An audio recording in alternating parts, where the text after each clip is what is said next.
A graça e a paz, queridos. Tudo bem com vocês? Glória a Deus. Eu e o João estamos muito felizes de estar aqui nessa oportunidade, junto com a Aninha, com o Francisco Devaldo, marido da Ana. Ele fala assim, que eu que lembro ele, que ele chama Francisco. Todo mundo chama ele de Devaldo, mas é um nome tão bonito, Francisco. E a gente está muito feliz pelo tempo de mesa que tivemos com os pastores dessa casa e também por estar com vocês nessa noite. Glória a Deus. Soubemos de como o Senhor tem levantado vocês nessa cidade e de como Deus tem usado essa ferramenta que é a Vila de Natal. Achei essa ideia tão genial.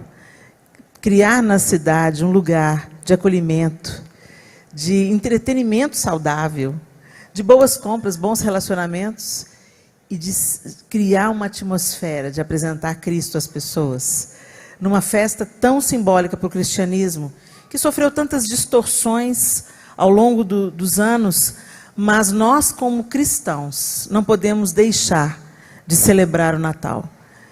Ah, mas Helena, Jesus não nasceu em dezembro. Ok, nós não sabemos a data exata que ele nasceu, mas é a data que se convencionou de celebrarmos a Cristo. Então, no nosso Natal, nós não vamos celebrar Papai Noel, nem troca de presentes, nós vamos celebrar Jesus. Jesus vai ocupar o centro do nosso Natal. E nós vamos contar à próxima geração que Deus se fez carne e habitou entre nós. E é por isso que abriu, através de sua morte, um novo e vivo caminho para nos relacionarmos com Ele. Isso tudo começou na encarnação. O Verbo se fez carne.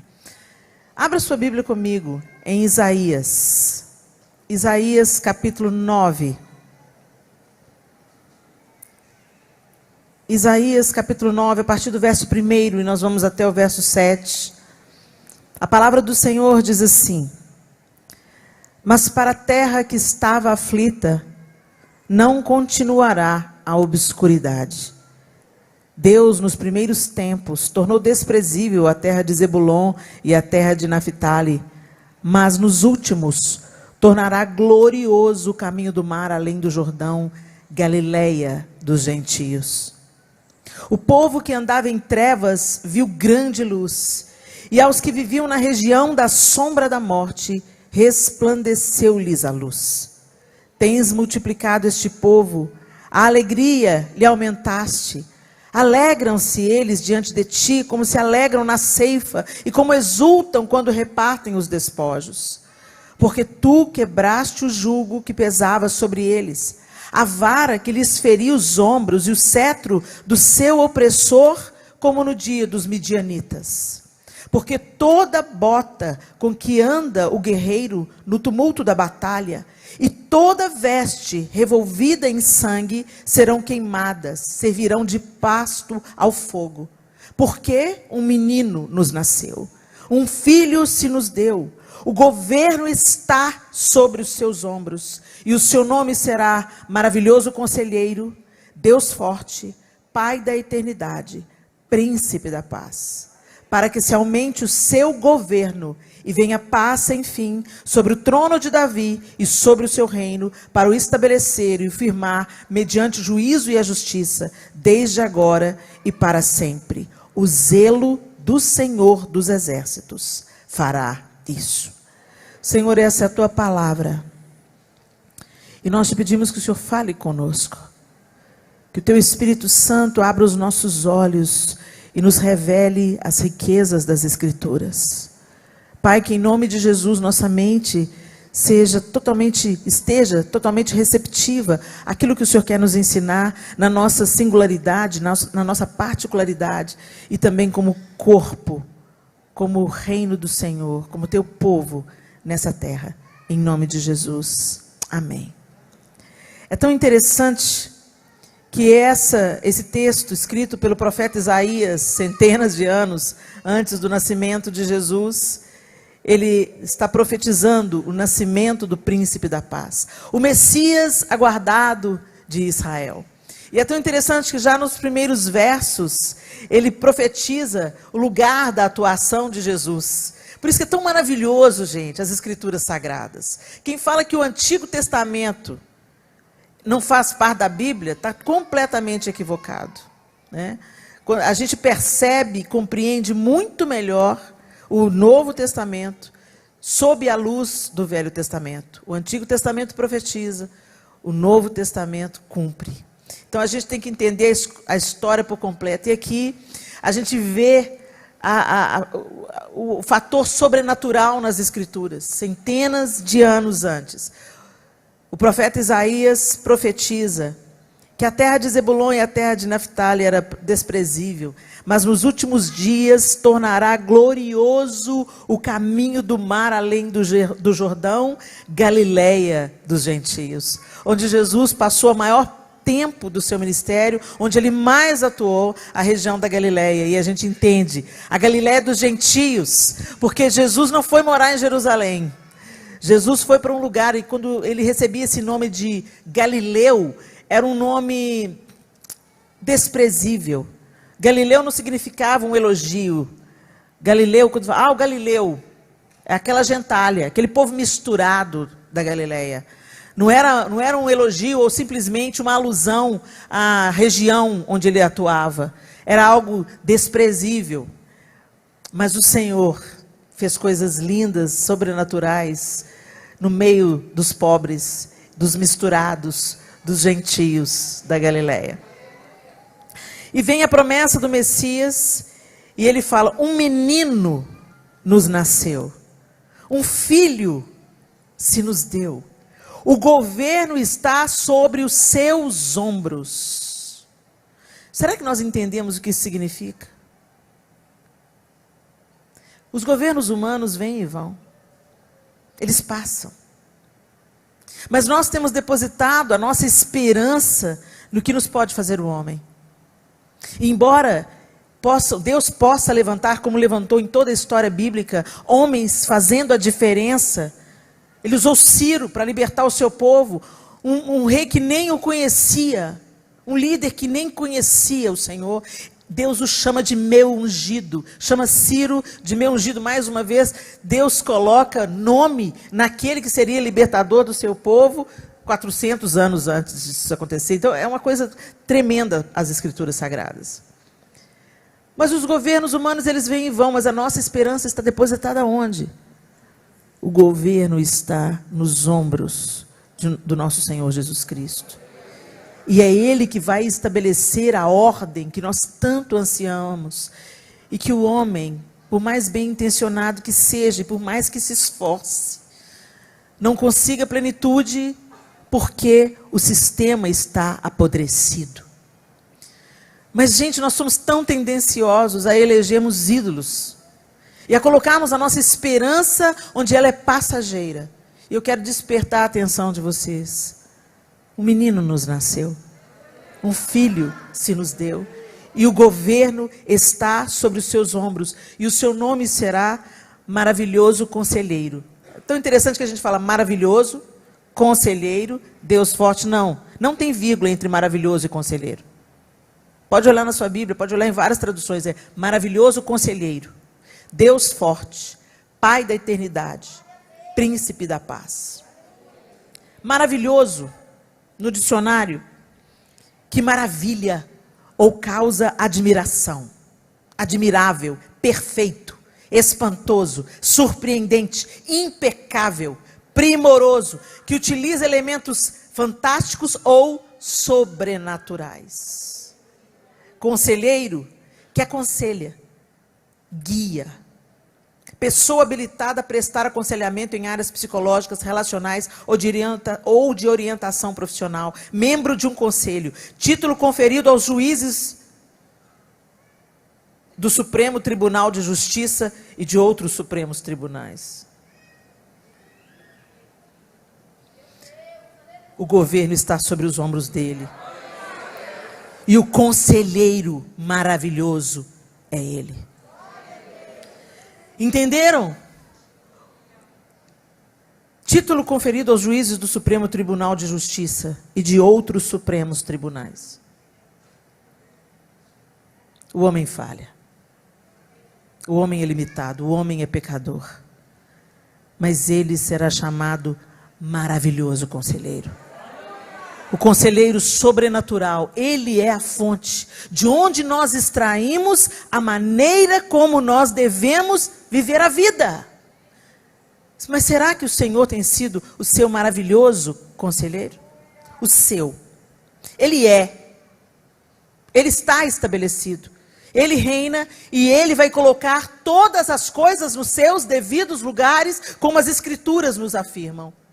A Nova Jerusalém desce do céu. O Eterno invade a terra. E haverão novos céus e nova terra. Essa é a esperança cristã. É para lá que nós estamos caminhando. Para o governo de Cristo. E todas as nações virão a Sião e prestarão tributo a Ele. É isso que a gente aguarda. Mas parece que a gente esquece. Jesus nasceu para quê? Jesus nasceu para nos reconectar com o Pai. Para pagar o escrito de dívida que era contra nós. Para quitar a nossa dívida. E nos habilitar a voltar ao plano A. Voltarmos a viver para a glória de Deus. Voltarmos a viver usufruindo da sua paternidade. Não apenas do seu cetro como rei, mas da sua paternidade como filhos, como príncipes. Será que a gente está vivendo assim, gente? O conselho que te dirige, que te governa, sai de Jesus? É muito fácil a gente dizer, eu sou cristão. E a gente participar das festas cristãs. E a gente cantar músicas de adoração na congregação. É maravilhoso. Quando a gente acabou de cantar aqui, poderoso esse nome é. O nome de Jesus, meu rei. O rei reina. Pois é, Helena, mas ainda não. Já e ainda não, porque o Senhor já conquistou isso tudo. Mas hoje o mundo está decadente, o mundo está caído, o mundo está distanciado de Deus. Nós estamos lidando aí com tanto problema de corrupção. O certo está sendo chamado de errado, o errado está sendo chamado de certo. Esse mundo está podre, blá, blá, blá, blá, blá, blá, blá, blá, blá, blá. Mas o reino de Deus já chegou. E nós, servos e servas do Senhor, já vivemos sob esse reinado. E se nós realmente estivéssemos vivendo a plenitude desse reinado, se nós estivéssemos vivendo aquilo que nos foi deixado como legado em Cristo Jesus, nós andaríamos como reis e sacerdotes. Já nos preparando para reinar com Cristo. Então, se eu espero um mundo de justiça no porvir que o Senhor vai estabelecer, eu já vivo como uma sombra daquilo que está para se manifestar. O casamento humano hoje, por exemplo, o casamento entre um homem e uma mulher hoje, ele prefigura o casamento entre Cristo e a igreja. Por isso que quando o Senhor vier, não se casam e nem se dão em casamento. Porque toda alegria, toda delícia, todo prazer, toda plenitude que nós experimentamos em um casamento humano saudável, sarado, feliz, é apenas uma sombra daquilo que nós vamos experimentar no casamento da igreja com Cristo. Então hoje, quando eu me caso, o homem tem essa consciência, eu sou a prefiguração de Cristo no casamento. Então eu trato a minha mulher como Cristo trata a igreja. Quando a esposa está dentro do casamento, entendendo a sua função hoje, como filha de Deus, nessa terra e nesse mundo hoje, ela fala, eu sou a representante, a prefiguração da noiva de Cristo. Então eu não temo me submeter ao marido que me trata como Cristo trata a igreja. Nós teríamos muito menos conflitos nos nossos casamentos, se nós vivêssemos o casamento como a prefiguração do grande casamento que está por vir. Aquele que aponta, os nossos casamentos, eles deveriam apontar para aquilo que vai acontecer entre Cristo e a igreja. Assim como a nossa vida deve apontar e apresentar o maravilhoso conselheiro. É debaixo do conselho dele que eu caminho. É debaixo da obediência a ele que eu caminho. E eu me maravilho nele, eu me deleito nele, porque ele é maravilhoso conselheiro. Deus forte. Deus forte. Forte é que tem força, robusto, possante, corpulento, volumoso, sólido, consistente, rijo, valente, corajoso, que tem muito poder, influente, intenso, ativo, convincente, cheio e sonoro. Isso é forte. E Deus, o que governa? Quando você vai ver Deus no dicionário, fala o Criador de todas as coisas. Eu acho tão interessante isso.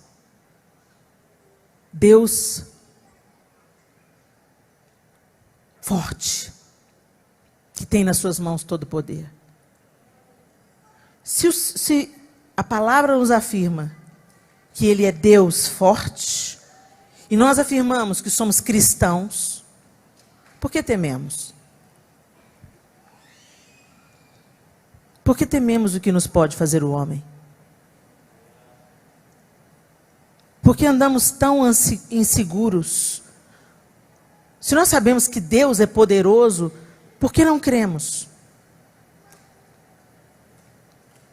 Por que quando entramos em alguma crise, entramos em vales, a gente acha que Deus perdeu o poder? Nessa pandemia, a gente ouviu muitas coisas, e entre elas, por que Deus não faz nada? Também ouvimos assim, mas Deus não criou essa pandemia. Não? Quem te garante? Que isso, Helena? Misericórdia. Deus é misericordioso, sim. Ele é misericordioso, tão misericordioso, que Ele sabe o que Ele tem que permitir na nossa vida para nós nos voltarmos para Ele. Nós falamos que servimos a Deus e que Ele é o nosso Deus, mas nós temos cavado para nós cisternas rotas.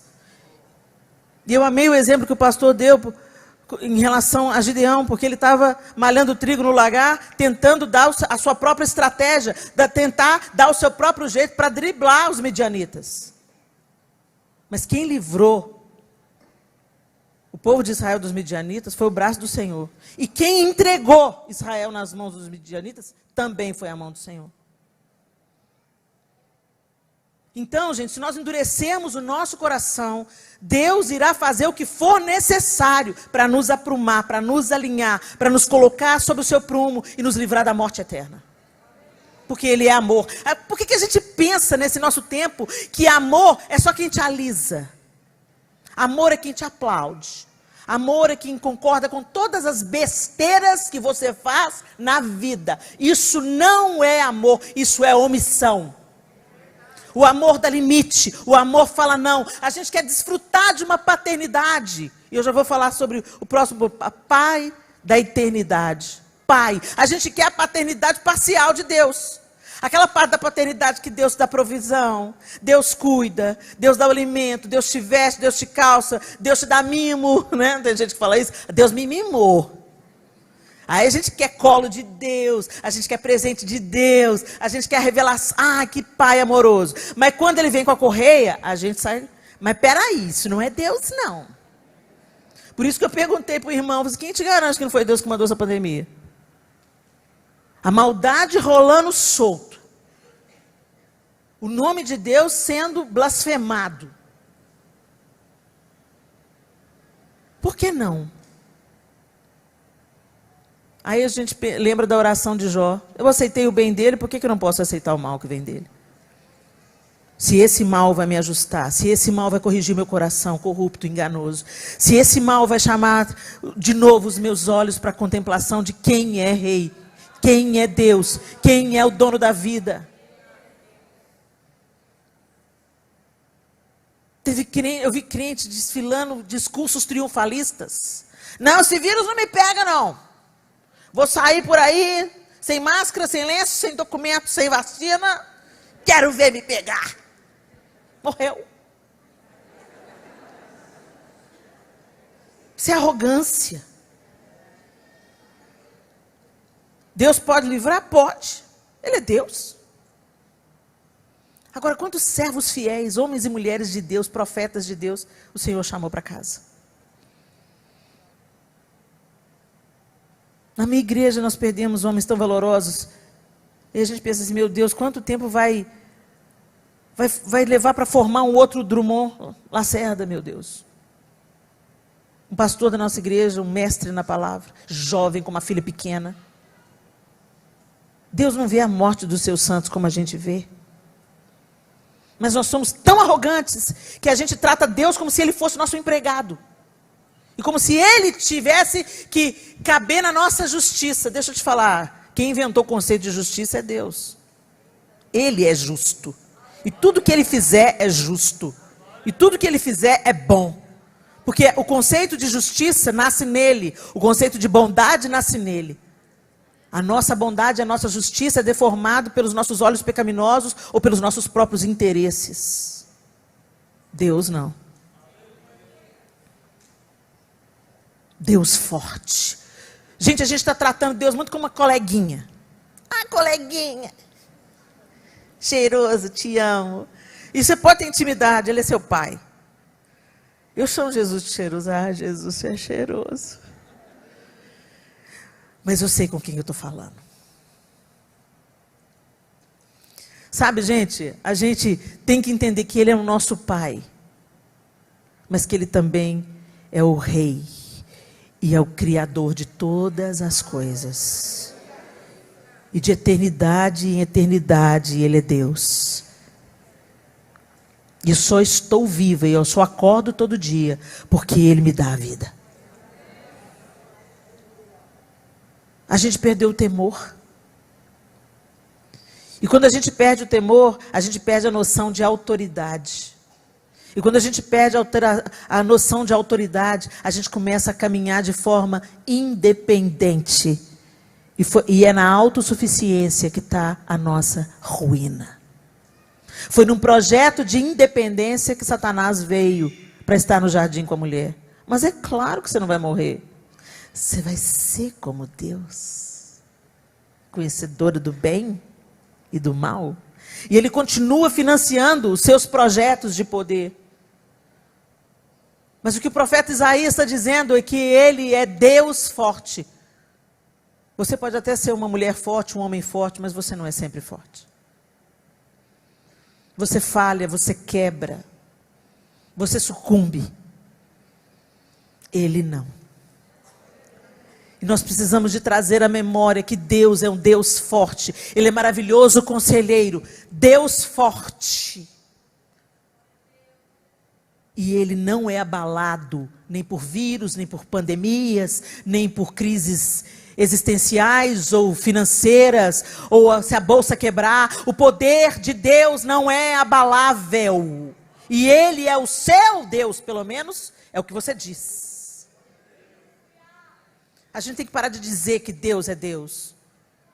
E deixarmos Ele reinar sobre nós, além das nossas palavras. Pai da eternidade. Segundo o dicionário, pai é homem que procriou um ou mais filhos, genitor, que exerce as funções paternas. Autor, criador, fundador, causa, origem. Olha que interessante, pai, causa, origem, benfeitor, protetor. Será que é assim que a gente tem visto Deus? Protetor, provedor. Ele é a causa, Ele é a origem.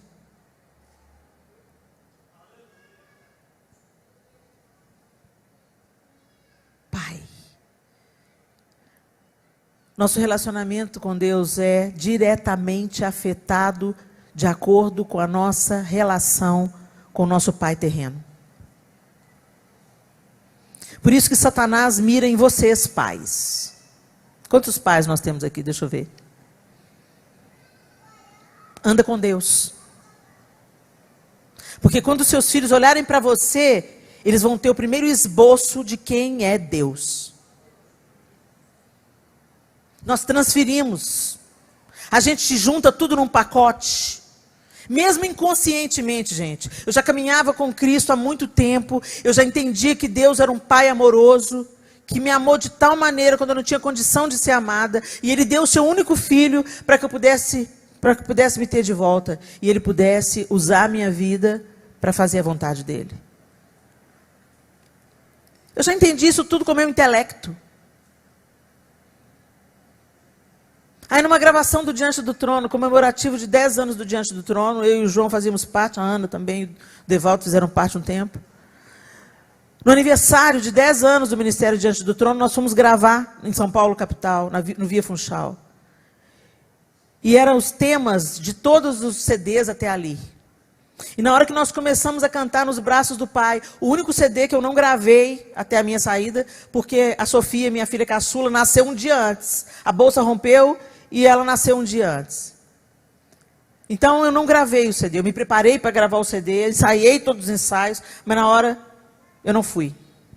Então eu fui gravar essa música ao vivo, com o público, na comemoração dos 10 anos. E quando começou, Pai, estou aqui, olha para mim, desesperado por mais de ti. Eu fui tomada de um choro que eu não consegui cantar. E eu não consegui cantar e eu não consegui ficar em pé. Minhas pernas não tinham forças para ficar em pé. E eu comecei a chorar. E a música toda eu fiquei chorando. E eu não entendi o que estava acontecendo. Por que eu estou assim? Não era uma emoção apenas. Era um choro que me lavava. E eu perguntando para Deus, Deus, por que eu estou assim? Por que eu estou assim, Deus? E Deus começou a ministrar o meu coração. Eu não sou o seu pai terreno. Eu pensei, meu pai terreno é maravilhoso. Ele foi um pai presente, não um pai perfeito, mas um pai presente, um homem honesto, um referencial de trabalho. Nunca vi meu pai fazendo corpo mole, preguiçoso, sempre pontual, sempre excelente funcionário. Mas meu pai tinha um problema. Meu pai nunca sabia lidar com dinheiro. Péssimo administrador de recursos. E eu via a gente se metido em vários encrencas, porque meu pai era fiador. Ah, GG, seja meu fiador. Meu pai era fiador, minha mãe falava, não seja fiador. Meu pai era fiador e a gente levava tinta. O povo não pagava, meu pai tinha que pagar a dívida que não era dele, às vezes dívidas altas. E isso colocou muitas vezes a gente em situação financeira muito difícil. Então eu tive uma infância, às vezes que eu via, uma vez meu pai comprou um jogo de jantar, né, sala com a mesa e as cadeiras. Quando chegou, minha mãe começou a chorar.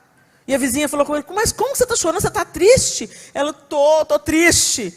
Mas você está ganhando uma copa nova do seu marido. E ela falava assim, eu que vou ter que pagar. Porque meu pai era fazer as compras emocional. Está precisando, vou lá e compra. Mas depois como é que paga? E ele não era um cara preguiçoso, era um cara trabalhador, ele não gostava da minha mãe, mas ele não sabia administrar dinheiro. E aí naquele dia o Espírito Santo falou comigo, eu não sou seu pai terreno, e me trouxe uma experiência pensada do nada. Eu me vi com 12 anos de idade, no ponto de ônibus, e isso aconteceu de fato. Voltei lá nisso, gente, eu não tinha noção, Deus acessou a lembrança, a minha memória. Eu me vi aos 12 anos de idade, no ponto de ônibus, esperando o ônibus para ir para o dentista. E estava chovendo. E o único calçado que eu tinha era um chinelo de dedo. Era um tamanquinho vermelho, de couro. E você já viu tamanco de dedo na chuva? Você anda e plaf, plaf, plaf, plaf. Só de andar da minha casa até no ponto, minha calça estava toda respingada aqui. Meu pé todo sujo. E eu olhando envergonhada para o meu pé todo sujo, quando eu vejo a minha amiga da mesma idade chegando no ponto do ônibus com uma bota até aqui. E Deus me fez revisitar aquele momento e eu lembrei do que eu pensei. E eu pensei, Deus, por que meu pai não me dá um sapato fechado para a chuva?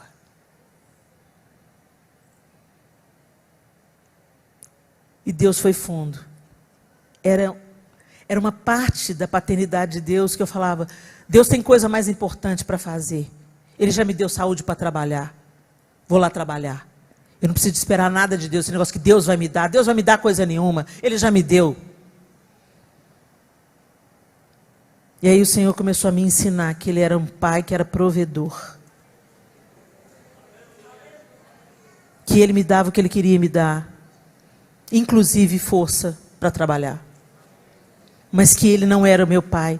Que Ele não tinha limite que o meu pai tinha. E que Ele podia ser meu mantenedor. E muitas vezes, gente, eu não sei o que você passou com seu pai terreno. Talvez um pai abusivo. Um pai secão, um pai que não sabe abraçar. Então você tem dificuldade de achar que Deus é um Deus que te abraça. Um Deus é um Deus que se compadece. O Deus é um Deus carinhoso. Que te pega no colo quando você não aguenta mais andar. Que te consola no dia do luto. Talvez você tenha uma dificuldade de enxergar a plenitude da paternidade de Deus. Ou de desfrutar dessa paternidade. Porque você limita Deus ao seu pai.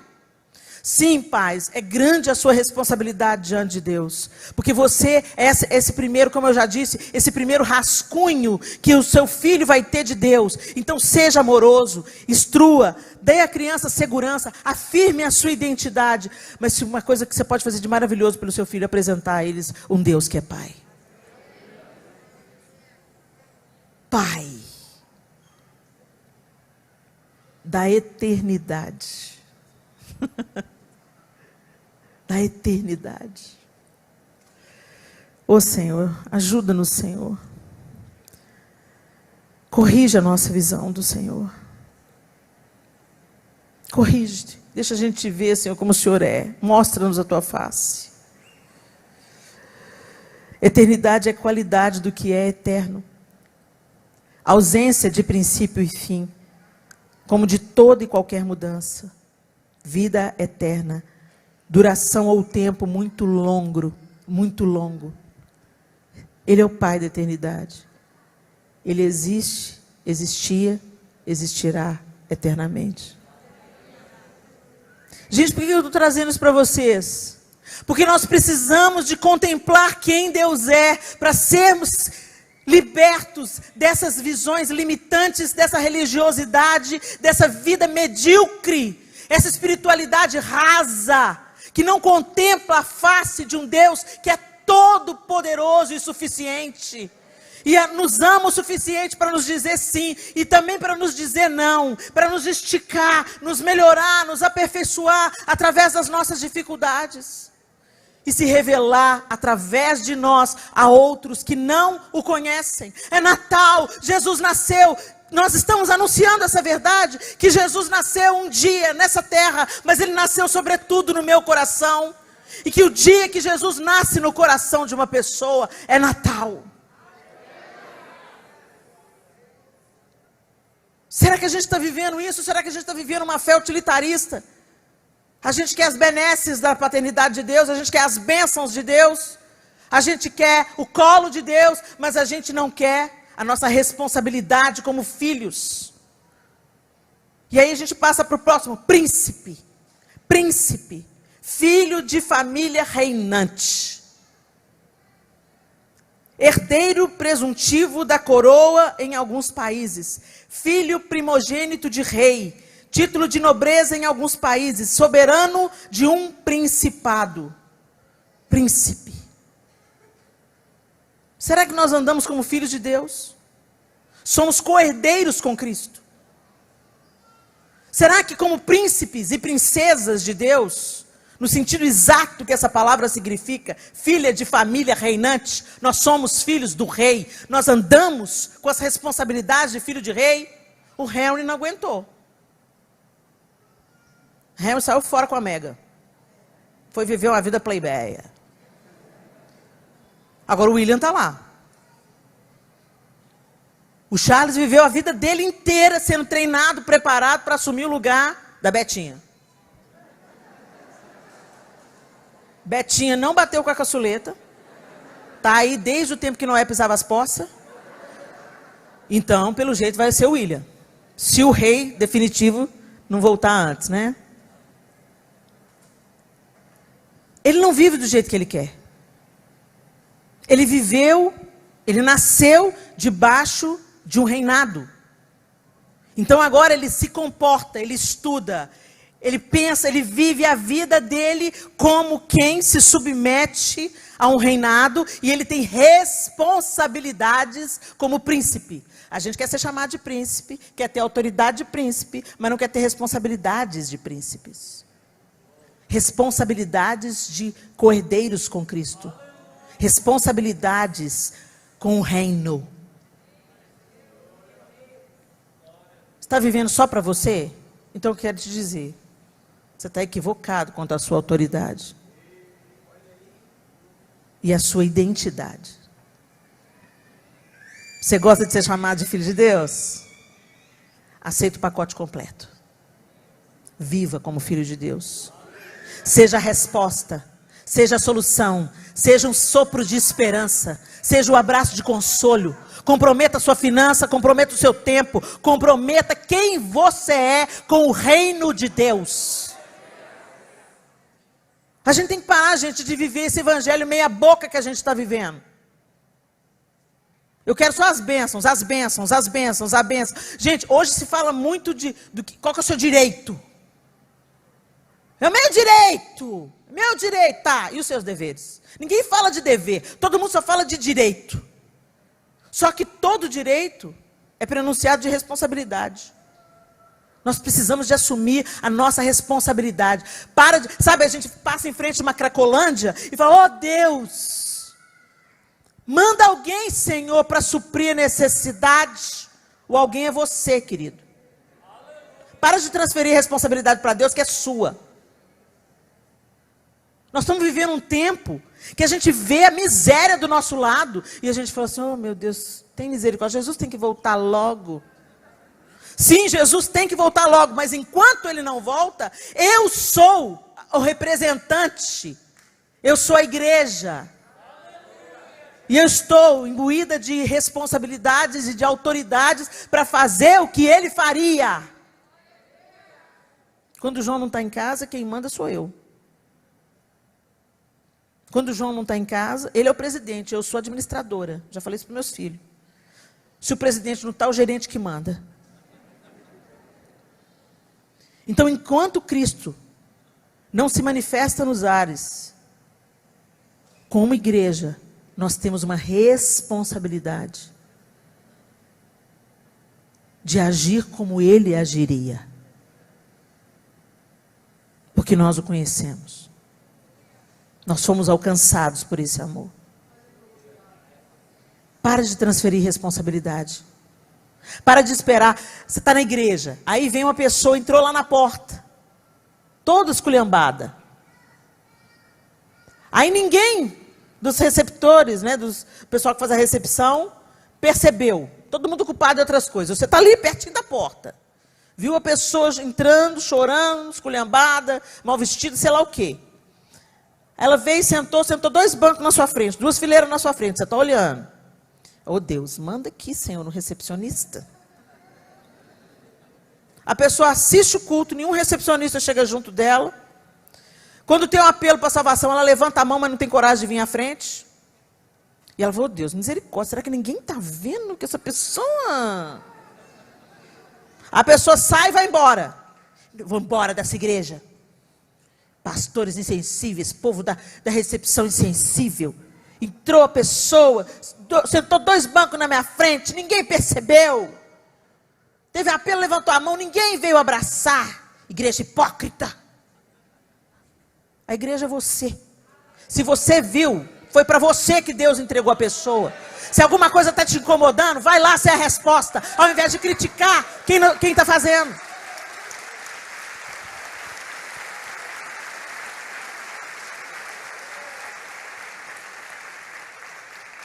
O Senhor nos chamou para fazer discípulos. E fazer discípulo não é dar folheto.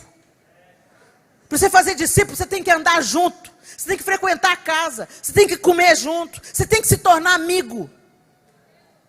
Jesus chamou os 2, para o que você está fazendo? Vem, me segue. Eles largaram o que estavam fazendo e foram ser discípulos de Jesus. E nos 3 anos que eles caminharam juntos, eles aprenderam quem Jesus era. Não apenas pelos seus ensinos verbais, mas pela sua vida. Discipulado é isso.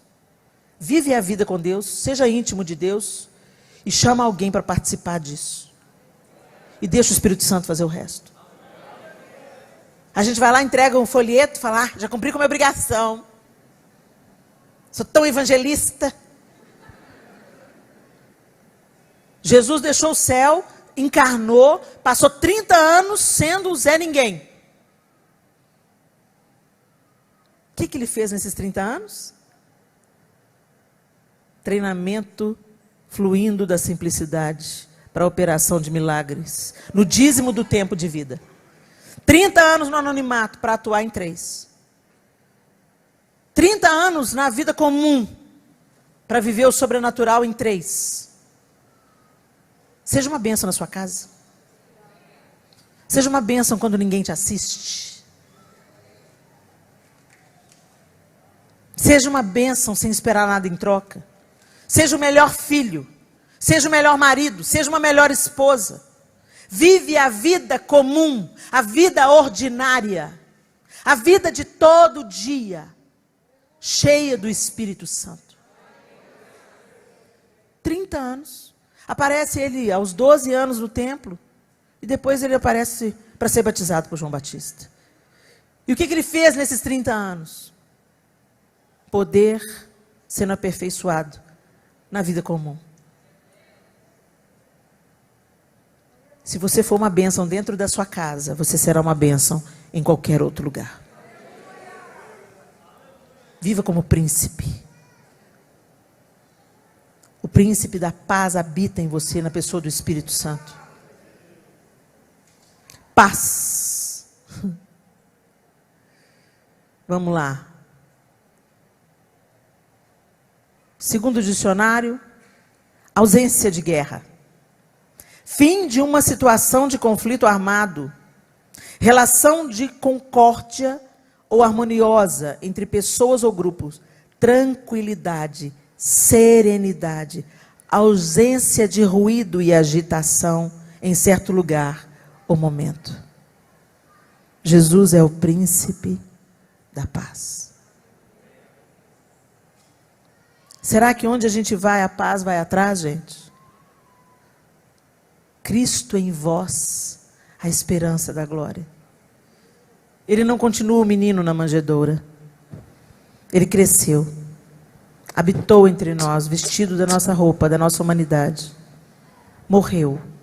Ressuscitou. Nos deu um comissionamento. E disse que vai voltar. E quando ele voltar, como vai te encontrar?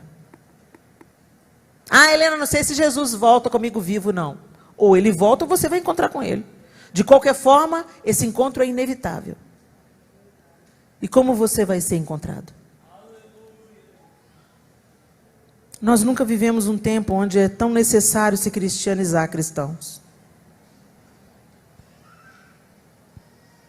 O povo cria tanto problema por causa da árvore de Natal. O povo parou de celebrar o Natal e se acha mais espiritual por causa disso. Nós nos perdemos em picuinhas, em coisas pequenas. Estamos perdendo a oportunidade de vivermos o Natal e a sua reverberação na nossa vida, porque um dia ele nasceu em nós. Só que Jesus não continua menino, como eu acabei de dizer, ele cresceu. Ele tem crescido em você, minha amada. Jesus está crescendo em você. A glória dele está se manifestando em você e através de você. Feche os seus olhos.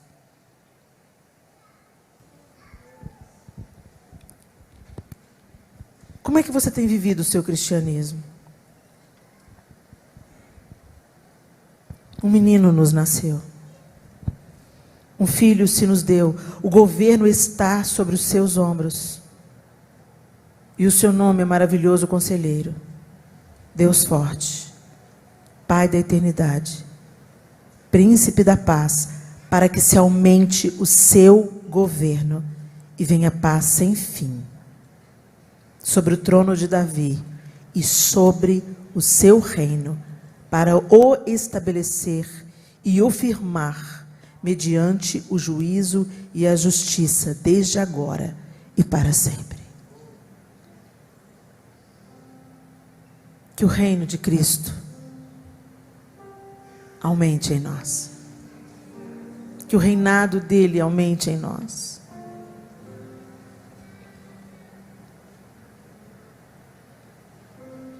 Para o estabelecer e o firmar, mediante o juízo e a justiça, desde agora e para sempre. É Natal. O Natal não é dar e receber presentes. Embora tenhamos recebido o maior de todos os presentes.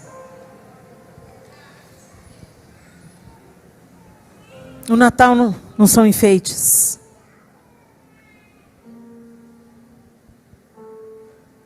Nós precisamos de nos lembrar do que o Natal não é.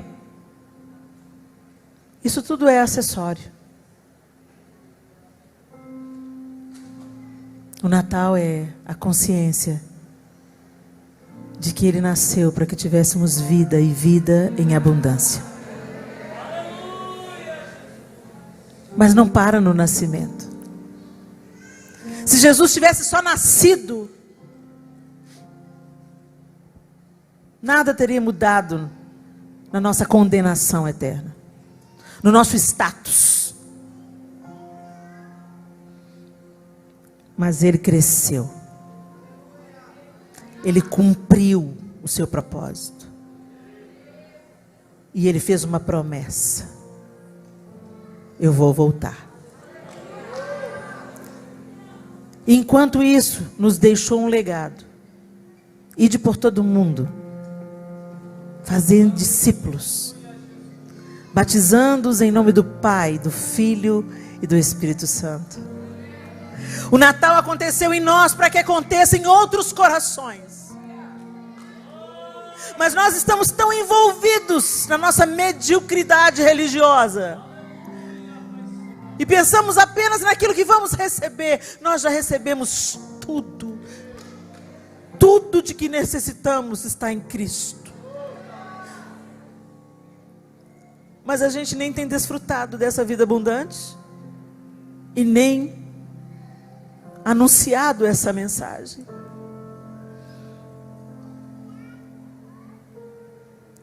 Jesus nasceu e Ele pode nascer em você também. E Ele vai crescer em você. E Ele vai cumprir o propósito em você. Oh Deus, arranca-nos, Senhor, desse cristianismo medíocre e egoísta. Arranca-nos, Senhor, das briguinhas tolas e mimimis por causa de árvores e luzes. Nós queremos celebrar o Natal porque o Senhor nasceu em nós. E nós nunca mais fomos os mesmos. Se expanda em nós, Senhor Jesus. Que o Senhor cresça. Que o Senhor cresça, cresça, cresça. Cresça em nós. Enche-nos até transbordar. Enche-nos até transbordar.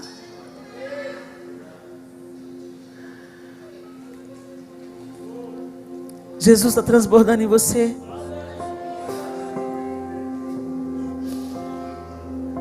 Como você tem vivido a sua vida cristã? Uma vida só focada no eu, no ego, ou uma vida que transborda, uma vida que anuncia, uma vida que abraça, uma vida que se envolve como Cristo se envolveu. Para onde nós iríamos, Senhor, se não fosse o Senhor?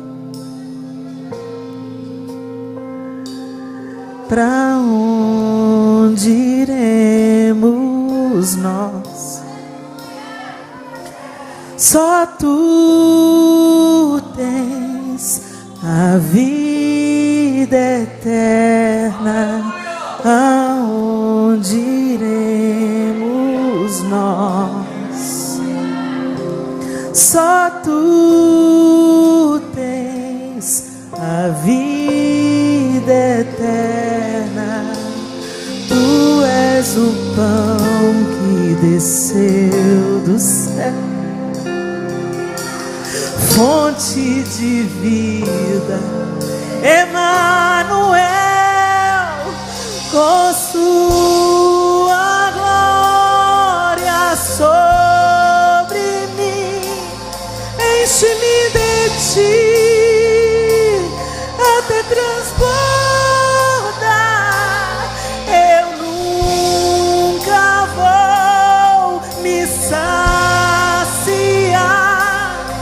enche-me de ti até transborda.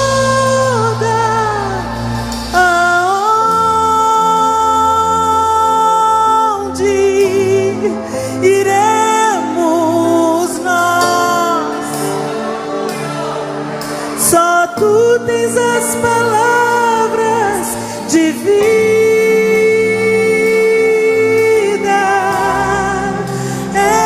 eterna. Pra onde iremos nós? Tu és o pão do céu, o Deus Emanuel. Enche-me, enche-me até transborda. Tu és o pão do céu, o Deus Emanuel. Enche-me, enche-me até transborda.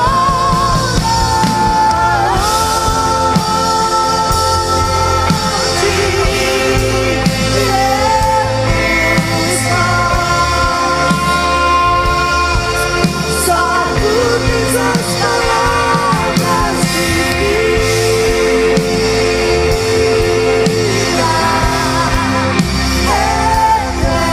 eterna. Aonde iremos nós?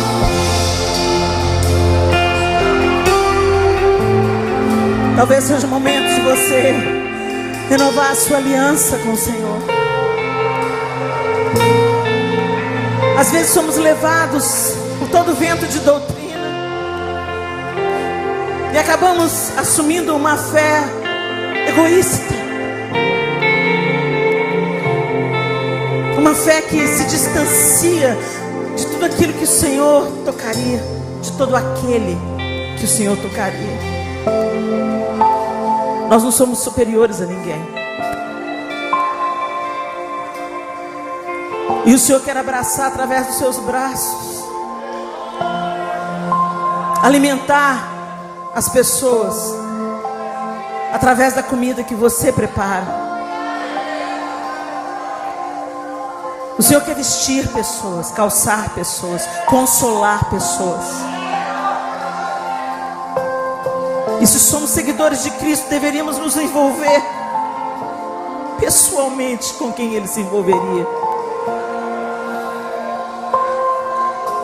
A Cracolândia deveria estar cheia de cristãos. Os hospitais deveriam estar cheios de cristãos. Os guetos, onde tem um ser humano sofrendo, deveria estar ali um ser humano cristão, aliviando o sofrimento. Porque Ele veio, um menino nos nasceu, um filho se nos deu, e Ele absorveu a nossa culpa, Ele absorveu a nossa miséria, Ele absorveu o nosso pecado.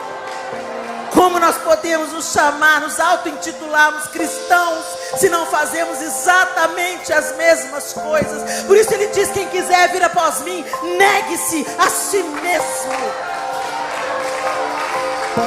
Oh Senhor, ajuda-nos, ajuda-nos, porque só Tu tens as palavras de vida eterna, e nós não queremos apenas falar as Tuas palavras, nós queremos viver e obedecer